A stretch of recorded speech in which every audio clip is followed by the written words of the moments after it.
PhD முடித்தவங்க, அதாவது 19 September 1991 master degree முடிச்சவங்களுக்குலாம் வந்து எக்ஸப்ஷன், அதில் 5% அவங்களுக்கும் கொடுத்துருக்காங்க. அது இல்லாமல் பிசைட்ஸ் இந்த குவாலிஃபிகேஷன் இல்லாமல் NET, CSIR, UGC aggregated, SLET, SET, PhD இந்த degree accordance UGC university grants commission இந்த மினிமம் ஸ்டாண்டர்ட்ஸ் 2009 2016 சொன்ன அமெண்ட்மெண்ட் படி நெட், செட் எக்ஸம்டட்.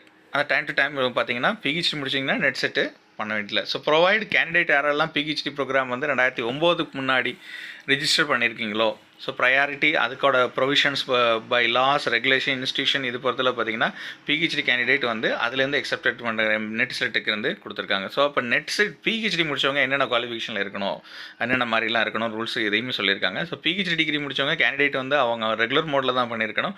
அவங்களோட பிஹெச்டி தீசிஸ் வந்து இவாலுவேட்டு ரெண்டு எக்ஸ்டர்னல் எக்ஸாமினர் இப்போ இவாலுவேட் பண்ணியிருக்கணும். ஒரு ஓப்பன் பயோவைசிக் அவங்களுக்கு கண்டக்ட் பண்ணியிருக்கணும்.